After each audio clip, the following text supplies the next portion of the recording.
ایک اجنبی شہر میں اپنے خون آشام دشمنوں سے محفوظ رہنے کے لیے وہ احتیاط ناگزیر تھی۔ پیٹ پونگ صرف عیاشی کا گڑھ نہیں ہے۔ دن کے اوقات میں وہاں تجارتی اور کاروباری سرگرمیاں پورے زور و شور سے جاری رہتی ہیں۔ وہاں پہنچ کر میں دوسری ٹیکسی میں سوار ہوا۔ اس بار میں نے بے دھڑک ہو کر ڈرائیور کو موتی محل کا نام بتا دیا۔ 9:20 پر میں موتی محل کے پھاٹک سے اندر داخل ہو چکا تھا۔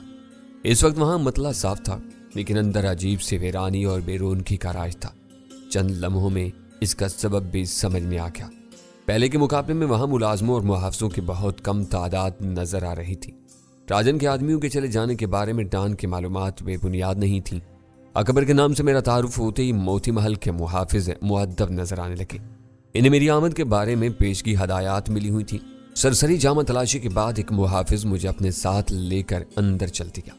اس نے راستے میں مجھے بتایا کہ میری آمد کے لیے 10 بجے کا وقت طے تھا، اس لیے مجھے اندر بیٹھ کر کچھ دیر انتظار کرنا ہوگا۔ راجن کا راستہ اور پرشکو ڈرائنگ روم میں لیے نیا نہیں تھا۔ میں اسد کے ساتھ وہاں راجن سے ایک ملاقات کر چکا تھا۔ وہاں مجھے بٹھا کر محافظ باہر چلا گیا۔ وہاں بیٹھتے ہی میں نے اپنے کان اندر سے آنے والی آوازوں پر جما دیے۔ میرے لیے یہ خیال بہت سنسنی خیز تھا کہ اسی عمارت میں کہیں 6 نامی گرامی بھارتی شہری میرے خلاف سر جوڑے بیٹھے ہوئے تھے۔ اندر سے کچھ ملی جلی آوازیں آ رہی تھی۔ میرے لیے وہ بس آوازیں ہی تھیں، ان کا کوئی مفہوم میرے پلے نہیں پڑ سکا۔ اسی دوران میں ڈرائنگ روم کا اندرونی دروازہ کھلا اور ایک جوان سال بھارتی ملازمہ ٹرالی دھکیلتی ہوئی میری طرف چلی آئی۔ ٹرالی میں واڈکا اور جن کی شفاف بوتلوں کے ساتھ ٹیکوزی سے ڈھکی ہوئی کیتلی بھی موجود تھی۔ ملازمہ نے میرے لیے کوئی مشروب تیار کرنے کی پیشکش کی۔ میں نے چائے کی فرمائش کی اور وہ میرے لیے چائے کی پیالے بنا کر اندر لوٹ گئی۔ جاتے ہوئے اس نے دروازہ بند کر دیا۔ دروازہ کھلنے کے بعد اندر سے آنے والی آوازیں قدرے واضح ہوئیں جو دوبارہ معدوم ہو گئی۔ میرے لیے وہ صبر آزما اور اعصاب شکن صورتحال تھی۔ میں اپنے بدترین دشمن کی چھت کے نیچے بیٹھا ہوا تھا۔ اندر میرے خلاف جوڑ توڑ ہو رہے تھے۔ باہر سے کسی بھی لمحے خوفناک حملہ ہونے والا تھا اور گھڑی کی سوئیاں رینگ رینگ کر آگے بڑھ رہی تھی۔ میرے معدے نے آدھی پیالی سے زیادہ چائے قبول کرنے سے انکار کر دیا۔ چائے چھوڑ کر میں نے سگریٹ سلگائی اور اضطراری انداز میں ایک بڑی دیوار کی پینٹنگ کے سامنے جا کھڑا ہوا۔ میری نگاہیں اس تصویر پر مرکوز تھیں، لیکن ذہن کہیں اور تھا۔ اس دوران میں ایک بار ٹہلتا ہوا نکاس کے دروازے کی طرف گیا تو مجھے وہاں تک لانے والا محافظ برآمدے میں مستعد کھڑا ہوا تھا۔ جیسے جیسے انتظار کے لمحات طویل ہوتے جا رہے تھے، میرے اعصابی دباؤ میں بتدریج اضافہ ہوتا جا رہا تھا۔ میں اپنے ہوٹل کے کمرے میں تھا تو میری یہ خواہش تھی کہ میں جلد از جلد موتی محل پہنچ جاؤں تاکہ ڈان کے آدمیوں کے ناگہانی حملے کی زد میں آنے سے بچ سکوں۔ راجن کے ڈرائنگ روم میں انتظار کے کٹھن لمحات سے گزرتے ہوئے میں سوچ رہا تھا کہ میں نے وقت سے پہلے وہاں آ کر سخت غلطی کی۔ اس سے بہتر تھا کہ میں کسی بھی خطر کی پرواہ کیے بغیر مقررہ وقت پر آتا اور ہر قسم کے اعصابی تناؤ سے آزاد رہ کر راجن اور اس کے مہمانوں کا سامنا کرتا۔ 9:45 بجے اندرونی دروازہ کھلا اور وہاں سے کرتے پاجامے میں ملبوس راجن برآمد ہوا تو میں نے اٹھ کر اسے تعظیم دی۔ یہ دیکھ کر مجھے مسرت ہوئی کہ کرتے کی آستین میں اس کا بایاں بازو بہت پھولا ہوا تھا اور بے جان انداز میں پہلو میں جھول رہا تھا۔ تم وقت سے بہت پہلے آ گئے، راجن نے دمنگ آواز میں شکایت کی۔ میں ڈر رہا تھا کہ مجھے دیر نہ ہو جائے، اس چکر میں وقت سے پہلے آ گیا۔ میں نے گھبرائی ہوئی آواز میں کہا، استاد تمہارا بایاں ہاتھ لٹکا ہوا ہے، خیریت تو ہے نا؟ گر گیا تھا، معمولی چوٹ آئی ہے۔ استاد آمبا ہلدی چوٹ سجی اور چونے کا لیپ لگاؤ، چند گھنٹوں میں سارا درد دور ہو جائے گا۔ میں نے اس کی بات ختم ہوتے ہی اپنا نادر مشورہ پیش کر دیا۔ اسے اپنے روبرو پا کر میرا سارا ذہنی اور اعصابی انتشار یک بہ یک کافور ہو گیا۔ شٹ اپ، اس نے کسی استعال کا بغیر منہ بنا کر کہا، مجھے ان گھٹیا مشوروں کی ضرورت نہیں ہے، میرے ساتھ آؤ، اندر کوئی فالتو بات نہ کرنا، جو پوچھا جائے صرف وہی بتاؤ کہ۔ وہ واپسی کے لیے مڑ گیا۔ اس کا لٹکا ہوا ہاتھ دیکھ کر میں سمجھ چکا تھا کہ میری چلائی ہوئی ناقص گولی نے اس کے بازو کی ہڈی کو کوئی نقصان نہیں پہنچایا تھا۔ بازو کا زخم اتنا گہرا ضرور تھا کہ وہ موٹی پٹیوں میں لپٹا ہوا تھا اور راجن وہ ہاتھ ہلانے سے معذور تھا۔ میں ایک مرتبہ پھر اس امتحان سے گزر رہا تھا کہ وہ میری نیت سے بالکل بے خبر تھا۔ میں چاہتا تو پیچھے سے لپک کر آہستگی سے اس کی گردن دبوچتا اور وہ کوئی آواز نکالے بغیر وہیں ٹھیر ہو جاتا، اس کا قصہ پاک ہو جاتا، مگر میری خیر نہ ہوتی۔ نکاس کے دروازے کے باہر راجن کا مسلح محافظ براجمان تھا۔ اندر کہیں 5 خطرناک افراد سر جوڑے ہوئے بیٹھے تھے۔ میرے لیے کسی طرف سے نکلنا ممکن نہیں تھا۔ میں نے سوچا کہ میری جان اتنی ارزاں نہیں تھی کہ اسے ایک راجن کے نام پر داؤ پر لگا دیا جاتا۔ دروازے سے گزر کر وہ ایک مختصر اور آراستہ لابی سے ہوتا ہوا ایک بغلی کمرے کا دروازہ کھول کر اندر داخل ہو گیا۔ वो दरवाजा खुलते ही जले हुए तंबाकू और अल्कोहल की मिली जुली तेज बू मेरे नथनों से टकराई। इसी के साथ एक बुलंद आहंग कहका सुनाई दिया। अंदर जोरों शोर से बातें हो रही थी। मैंने अंदाजा लगाया कि वह कमरा यकीनी तौर पर साउंड प्रूफ था। ऐसा न होता तो इस कमरे का दरवाजा खुलने से पहले भी कुछ न कुछ जरूर सुनाई देता। इस वक्त वो कमरा मेरे लिए मक्तिल से कम नहीं था। मैं छटे हुए घाघमंद माशों के सामने जाने वाला था, जिनकी उकाबी नजरों से कुछ छुपाना आसान नहीं था। दरवाजा खुलते ही कहके के साथ दूसरी आवाजें यकायक मातूम हो गईं।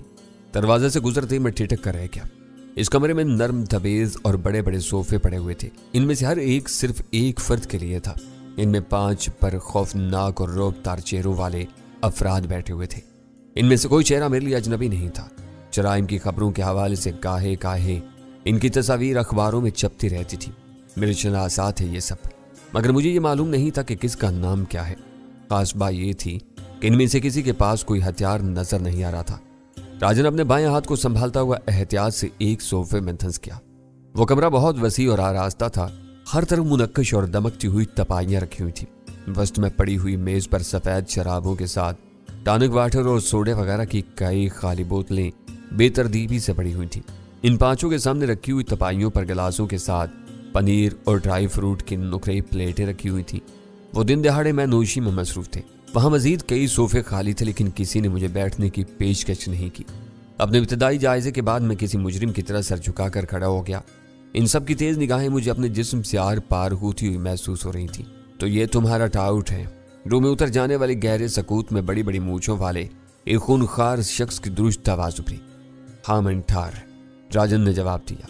इसने मुझे बर वक्त होशियार करने की कोशिश की थी, लेकिन मैंने इसे मुंह नहीं लगाया। इसकी बात सुन ली होती तो शायद इस वक्त हम व्हाइट हाउस के किसी कैबिन में बैठे हुए होते। मुझे ये सूरत से मक्कार और चटा वो बदमाश मालूम हो रहा है। मंठार के अल्फाज और लहजे में मेरे लिए तहकीर के सिवा कुछ नहीं था। ऐसे आदमी की किसी बात पर भरोसा नहीं किया जा सकता था। क्यों आजी, तू क्या कहता है?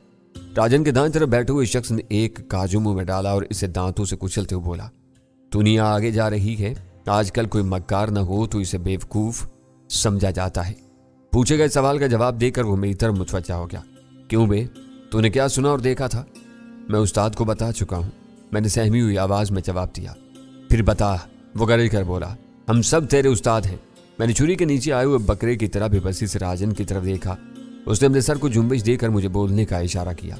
इस माहौल में इन लोगों को देखकर मैं खासा मरऊब हो चुका था। राजन के अलावा वो सब पुलिस को मतलूब थे, मगर आज़ादी के साथ दुनिया भर में घूम फिर रहे थे। वो मुंबई में होते हुए भी भारतीय पुलिस और एजेंसियों के लिए आसेब बने रहते थे, जो अपने मामूल को हल्कान करता है, लेकिन इसका सुराग लगाना मुमकिन नहीं होता। मैंने महसूस किया कि राजन इन 5 से कमतर था। इसकी फरियाद पर वो बुजुर्गाना अंदाज में इसकी सरपरस्ती की रस्म निभाने के लिए बैंकॉक आए होंगे। मैंने दनिस्ता रुक रुक कर पैटपुंग में एक सरदार जी के होटल में सुनी हुई वो मफरूजा कहानी सुनानी शुरू कर दी, जो मैं राजन को सुना चुका था। इसमें डैनी का नाम तूने कहां से सुन लिया? मेरे खामोश होने पर खशखशी दाढ़ी वाले गोरे शख्स ने मखमूर आवाज में सवाल किया। मुझे हर बात लफ्ज ब लफ्ज याद नहीं है। इन्होंने कई बार डैनी का नाम लिया था। डरो नहीं, राजन ने मुझे दिलासा दिया। बेखौफ होकर बात करो, ये सब मेरे मुरब्बी और दोस्त हैं। इनको नाव वाली बात बताओ। मैं इन लोगों के सामने अदाकारी और सदाकारी कर रहा था, मगर मेरा दिमाग बहुत तेजी से काम कर रहा था। इन लोगों के गिनती के सवालों से मैंने भांप लिया था कि वो 5 बैंकॉक में डैनी की मौजूदगी तस्लीम नहीं कर रहे थे।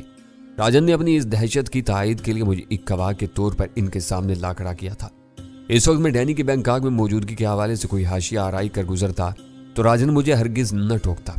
मेरे बुलाए जाने का मकसद एक ही था कि मैं शहर में डैनी की मौजूदगी की तस्दीक कर दूं। वो कह रहे थे कि सब काम जारी मंसूबे के मुताबिक होते चले गए तो राजन को छठी का दूध याद आ जाएगा। डैनी इसकी नाव डबो देगा। मैंने इस बयान में डैनी के लफ्ज का इजाफा किया था। लम्हा भर के लिए राजन के स्याही माइल चेहरे का रंग मुतगय्यर हुआ, मगर वो उसी लम्हे संभल गया। हाजी मस्तान चाय राजन के चेहरे का जायजा ले रहा था। उस राजन के चेहरे की इस तरह तब्दीली पड़ ली। एक लंबा घूंट लेकर अपना गिलास जोर से तबाई पर पटका और गुर्राती हुई आवाज में बोला, नक्शिब, साले के 2-3 करारे हाथ लगा, ये झूठ बोल रहा है। खशखशी दाढ़ी वाले ने फौरी तौर पर अपनी जगह छोड़ दी, इससे पहले कि वो जारहाना तेवरों के साथ मेरी तरफ लपकता। राजन ने बेचैन होकर गैर इरादी तौर पर अपने दोनों हाथ उठाकर इसको रोकने की कोशिश की। इसका बायां हाथ अपनी जगह पर हिल कर रह गया। राजन के चेहरे पर करबो अजियत की एक लहर सी तोड़ गई। साफ नजर आ रहा था कि बायां हाथ हिलाने की कोशिश ने उसकी जान निकाल दी थी। वो अपना दाहिना हाथ फिजा में लहराते हुए बोला, नक्शिब तू बैठ जा, ये कहकर वो मस्तान की तरफ मुतवज्जा हो गया। मस्तान भाई, तुम मेरे बड़े हो, मुझे 10 हाथ मार लो, मैं उफ भी नहीं करूंगा। अकबर डरपोक आदमी है, इसे मैंने मुश्किल से यहाँ आने पर आमादा किया है। इसे मार पड़ी तो ये भाग जाएगा। मुझे बताओ कि तुम्हें इस पर शुबा क्या है? राजन, मस्तान भाई के बीच में मत बोल। चौथी आदमी ने रूखा लहजा में पहली बार अपनी जुबान खोली। हम सब तेरे भाई बंद हैं, तेरी मदद करने के लिए यहाँ आए हैं। हमें मालूम है कि तू यहाँ राज करके हम सब का नाम ऊंचा कर रहा है। यानी साला यहाँ है तो हम उसका त्यापांचा कर देंगे। अकबर पर मुझे भी भरोसा नहीं हो रहा। साले की आंखें देख कैसी चढ़ी चढ़ी और बेवफा लग रही हैं। इसके आखिरी फिक्रों पर कमरे में इन सब के बेसाख्ता कह के गूंज उठे। राजन का चेहरा सुता हुआ नजर आने लगा। पांचवा अपनी दोनों हथेलियों को आपस में रगड़ते हुए दुरुस्त आवाज में बोला, राजन, तू 2 घंटों के लिए मुझे अकबर के साथ एक कमरे में छोड़ दे। इसकी एक एक हड्डी सच न बोलने लगे तो मैं तुझसे अपने मुंह पर थुकवा लूंगा। राजन के सिवा इन सब के तेवर यकायक बिगड़े हुए नजर आने लगे। इस तालाब में पहला पत्थर मस्तान ने फेंका था। वो उम्र, तजर्बे और मर्तबे में इन सबसे बड़ा नजर आ रहा था। इनमें आपस की कैसी भी पेशा वाराना रकाबतें रही हूं, इस वक्त वो सब इसके हम ख्याल हो गए थे। ये सच बोल रहा है, मैंने छानबीन कर लीक है। राजा ने धीमी आवाज में कहना शुरू किया था कि मस्तान ने बरहमी से उसकी बात काट दी। सब कुछ तुझे करना था तो हमें क्यों बुलाया है? वो खुर्राते हुए बोला, अपना मामला हमें सौंप कर तमाशा देख, या हम फिर चलते हैं। तू डैनी से खुद निमटता रहे। अभी तेरे एक हाथ में गोली लगी है, कल दिल में उतर जाएगी। मस्तान की ताई तलब नजरें अपने साथियों की तरफ उठ गईं और कमरा उनकी तेज और तुंद आवाजों से गूंज उठा। वो सब उसकी हाँ में हाँ मिला रहे थे। तुम इतनी सी बात को बिला वजह बढ़ा रहे हो, राजा ने बेजान आवाज में कहा। मैं सिर्फ ये कह रहा हूं कि इससे अच्छी तरह पूछगछ कर लो, मगर इससे मारपीट ना करो। राजन, तू पागल हो गया? मंठार अपनी मूंछ के एक सिरे को ताव दिलाता हुआ बोला, इसकी सूरत जरा गौर से देख, साला पक्का पापी लगता है। तूने सुना है ना कि लातों के भूत बातों से नहीं मानते। ये इसी जात का है, जब तक इसे 4 चोट के मार नहीं पड़ेगी ये कुछ नहीं उगलेगा। मुझे शक हो रहा है कि ये तुझे डबल क्रॉस कर रहा है। मैं जब तक इसका पूरा शजरा नहीं खोल दूंगा मुझे इस पर एतबार नहीं आएगा। ये कौन है, कहाँ से आया, इसके बाल बच्चे या माँ बाप कहाँ हैं, वो क्या करते हैं, आईवी वाले से इसकी दोस्ती कैसे हुई, 1000 सवाल हैं। जब तक इनके जवाब नहीं मिलते मैं इसकी कोई बात नहीं मान सकता। बात बहुत तेजी से बिगड़ती चली गई थी। राजन ने अपना वादा निभाने के लिए मेरी हमायत करने की जो कोशिश की थी वो मेरे और उसके खिलाफ चली गई थी। राजन के चेहरे पर नमूदार होने वाले बेबसी के आसार देखकर मुझे अपनी आकबत खराब होती नजर आ रही थी। मोती महल में मेरे साथ जो कुछ हो रहा था वो मेरी तवक्कात के बिल्कुल बरक्स था। मुझे सारा खतरा राजन की बदनीयती से था। ये मेरी किस्मत की सितम ज़रीफी थी कि राजन मेरा हामी बना हुआ था और उसके 5 मेहमान मेरे खिलाफ सफारा हो चुके थे। वो राजन पर इस बुरी तरह हावी नजर आ रहे थे कि वो ज्यादा देर तक इनसे इख्तलाफ राय का मुतहम्मिल नहीं हो सकता था। मेरे लिए वो लम्हात फैसला कुन थे। ये बात तसल्ली बख्श थी कि वो सब गैर मुसल्लह थे। मैं इन पर टूट पड़ता तो पहले ही वार में 1-2 को आसानी से जहन्नुम वासिल कर सकता था। बकिया हरीफ शायद दहशत ज़दा होकर खुद मुझे राह दे रहे थे। मैं इस कमरे से निकल सकता था। इससे आगे का मरहला बहुत सख्त और दुश्वार था। राजन के पास नफरी की शदीद किल्लत हो चुकी थी, मगर मैंने अंदर आते हुए अपनी आंखों से देख लिया था कि बाहर कई मुसल्ला मुहाफिज मौजूद थे। असल हमारे से निकलकर फाटक या अहाते की दीवार तक पहुंचना मेरे लिए जिंदगी और मौत का मसला था। इस दौर में मौत के गालिब आने के इम्कानात से आता थे। अगर तुम सब की यही राय है तो फिर मैं क्या कर सकता हूँ, राजन ने बेबसी से कहा। मैं इतना बता दूं कि मैं अपनी सुबह महसूस कर रहा हूँ। ऐसा लग रहा है जैसे अकबर के बारे में मेरी कही हुई बातों पर तुम सबको यकीन न हो। मंठार और मुस्तान की निगाहें चार हुई। फिर मुस्तान ने कहा, तेरी सुबह तो इस वक्त हुई जब तूने हम सबको फोन किया। यह सब कहने सुनने की बातें हैं, अपनों में किसी की सुबह नहीं होती। अब बात तेरी नहीं रही, अकबर का मामला है, तू इसे अपनी जात से क्यों मिला रहा है?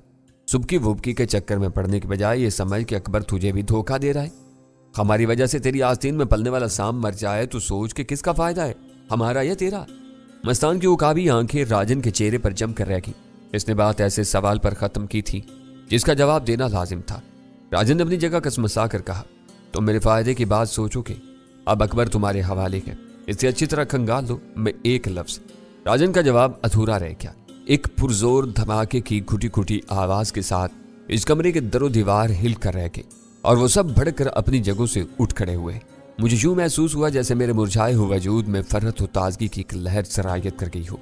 इन खबीसों के जारहाना चुंगल में फंसकर मेरी अकल इस बुरी तरह माऊफ हुई थी कि मैं मोती महल पर डान के आदमियों के मुतवक्का हमले को यकसर फरामोश कर बैठा था। राजन का वो कमरा साउंड प्रूफ था। ड्राइंग रूम में इंतजार के दौरान कमरे की वो खसूसियत मेरे तजर्बे में आ चुकी थी। वहां से अंदर की आवाजें बाहर जा सकती थी, न बाहर की मामूल की आवाजें अंदर सुनाई दे सकती थी। बम के धमाके की बात दीगर थी। इसने कमरे के साथ वहां मौजूद लोगों को भी बुरी तरह हिला कर रख दिया था। मुझे खुशी थी कि वो हमला बहुत बर वक्त शुरू हुआ था। डान के आदमियों का जमकर मुकाबला करने का कोई मंसूबा नहीं था।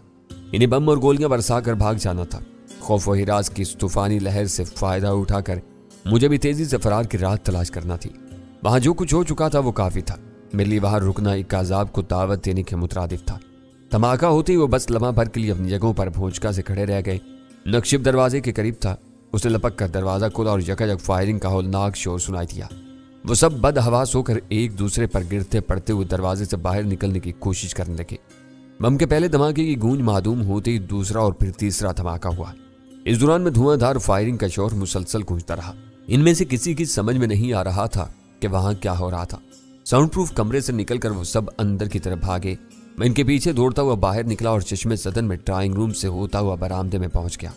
मम्मों के 3 पै दर पै धमाकों और फायरिंग के शोर से यूं महसूस हो रहा था जैसे मुसल्ला दुश्मनों का कोई गौल मोती महल में घुस आया हो। अंदर वाले अंदर ही पनाह गाहें ढूंढने में लग गए थे। मैं पहला और तनहा शख्स था जो अंदर से बाहर निकला। फाटक से मुझे ड्राइंग रूम तक लाने वाला गार्ड सीने के बल बरामदे के फर्श पर अपनी राइफल ताने पड़ा हुआ था। अहाते में धूल ही धूल उड़ रही थी। मुझे एक नजर में अंदाजा हो गया कि कम से कम 2 बम सामने के हिस्से में गिरे थे। लेट जाओ, गोलियां चल रही हैं, मारे जाओगे। मुझे देखते ही गार्ड पंसी पंसी आवाज में चीखा, यहाँ बमबारी भी हो रही है। मोती महल के मकीन बेखबरे में इस सूरत हाल से 2-4 हुए थे, इसलिए दहशत ज़दा होकर पनाह की तलाश में सरगर्दा थे। मुझे इल्म था कि मेरे और डान के आदमियों के दरमियान अहाते की फसील नुमाद दीवार हायल थी। इनका अंदर घुसने का कोई प्लान नहीं था, इसलिए इनकी फायरिंग से मुझे कोई नुकसान नहीं पहुंच सकता था। मोती महल के मुसल्ला मुहाफिजों की फायरिंग का रुख बाहर की तरफ था। मैं इनकी गोलियों से भी महफूज था। मैंने गार्ड की हदायत सुनी अनसुनी करके पूरी कुव्वत से फाटक की तरफ दौड़ लगा दी। मैं फिजा में उड़ते हुए गर्दो गुबार के बादल में गुजर रहा था कि अचानक फायरिंग का जोर टूट गया। मैंने अंदाजा लगा लिया कि डान के आदमी अपना मिशन पूरा करके भाग निकले हैं। रही सही गोलियां मोती महल के आसाब सतह मुहाफिज चला रहे थे। मैं फाटक तक पहुंचा तो मुझे कहीं कोई मुतनफिस नजर नहीं आया। राजन के तमाम आदमी किसी न किसी आड़ में छुपे हुए थे और अपनी कमीनगाहों से हवा में फायरिंग कर रहे थे। इस कयामत खेज माहौल में किसी को किसी का होश नहीं रहा। सबके औसान खता हो चुके थे। मैं फाटक तक पहुंचा तो वह बंद था। लम्हा भर के लिए मुझे अपना दिल टूटता हुआ महसूस हुआ। इस वक्त मुझे फाटक के बराबर में दरार नुमा छोटा सा रास्ता नजर आ गया जो शायद मुलाजमीन की पैदल आमदोरफ्त के लिए हर वक्त खुला रहता था। उम्मीद की किरण वो नजर आते ही मेरी रफ्तार खुद ब खुद तेज होगी। रुक जाओ, फाटक की चेक पोस्ट से कुछ चीखा। बाहर मुसल्ला दुश्मनों का राज है। वो जो कोई भी था मुझे अपनों में से समझकर हमदर्दी दिखा रहा था, मगर मेरे लिए वो मौत की पुकार थी। मैंने उसे नजरअंदाज किया और चश्मे ज़दन में खुले हुए रास्ते से बाहर निकल गया। मोती महल पर मुसल्ला अफराद की लश्कर कशी का वाक़या बैंकॉक के शहरियों के लिए मामूली नहीं था। वो बारोनक और पुरहुजूम इलाका इस वक्त तक वीरान हो चुका था। ऐसा मालूम हो रहा था जैसे गोलियों की पहली बाढ़ के साथ तमाम दफातर और दुकानों के दरवाजे बंद कर दिए गए हों। यहाँ चलने के लिए मुश्किल से राह मिलती थी, वहां दूर दूर तक कोई मुतनफिस नजर नहीं आ रहा था। मोती महल से बाहर आकर मैंने सड़क अबूर करने के बजाय अहाते की दीवार के साथ दौड़ लगा दी। सड़क पार करने की सूरत में मोती महल की तरफ से आने वाली किसी गोली का निशाना बन सकता था। मोती महल के अहाते की दीवार खत्म होने के बाद भी मैंने अपनी रफ्तार कम नहीं की। आगे खौफजदा लोगों का एक हजूम जमा था जिसमें मुतासरा इलाके से भागने वाले भी शामिल थे। लोगों ने मुझे देखा, लेकिन किसी को यह अंदाजा नहीं हो सका कि मैं मोती महल के जिंदा से भागा हूं या कोई कैदी हूं। भीड़ में शामिल होकर मैंने अपनी रफ्तार चहलकदमी की हद तक धीमी कर ली। वहां हर तरफ खौफ व हिरास फैला हुआ था। सब तजस्सुस के साथ एक दूसरे से बोल रहे थे, लेकिन हर चेहरे पर सवाल ही सवाल मुजस्सम थे। इस बड़े हजूम के पीछे ट्रैफिक रुका हुआ था। मुतअद्दिद गाड़ियां मुतबादिल रास्ते इख्तियार कर रही थीं। पहली खाली टैक्सी नजर आती मैं फुर्ती से इसमें सवार हो गया। ड्राइवर ने मेरी हदायत पर अपनी गाड़ी हिल्टन होटल की तरफ जाने वाली राह पर डाल दी। मैं मौज़ाना तौर पर किसी खराश के बगैर मोती महल से निकल आया, लेकिन अपनी जिंदगी के इस भयानक तजर्बे ने मेरा दिल दिमाग सुन करके रख दिया। मैं चंद लम्हों के फर्क से एक अजियतनाक सूरत हाल से 2-4 होते होते बचा था। अगर मैं इन लोगों की बातों से मायूस होकर इनसे उलझ गया होता तो मेरी आज़ादी की सारी राहें मसदूद हो जाती। ये दुरुस्त था कि राजन और इसके हामियों के दरगवे में फंस कर मैं मोती महल पर होने वाले हमले को बिल्कुल फरामोश कर बैठा था, मगर मैंने तहम्मुल से काम लेकर ज्यादा से ज्यादा वक्त गुजारने की कोशिश की। मेरी वही कोशिश आखिरकार बराबर साबित हुई और डान के आदमियों ने मोती महल में भगदड़ मचा दी। डान बहुत घाघ आदमी था। उसने इब्तदा से बेशतर काम मेरी स्वाबदीद पर छोड़े हुए थे और उनके बेहतर नताज पर दिल खोल कर मेरी हौसला अफजाई करता रहता था। लेकिन इस नतीजा खेज मोड़ पर उसने खुद एक तलेराना फैसला करके राजन को जीते जी मार डाला था। جب ڈان نے مجھ سے اپنے منصوبے کا ذکر کیا تو اس کی منصوبہ بندی مجھے اوچھی اور بچکانہ محسوس ہوئی۔ وہ ڈان کی تجویز نہیں تھی کہ میں اس پر کوئی رائے دیتا۔ ڈان نے اپنا فیصلہ سنایا تھا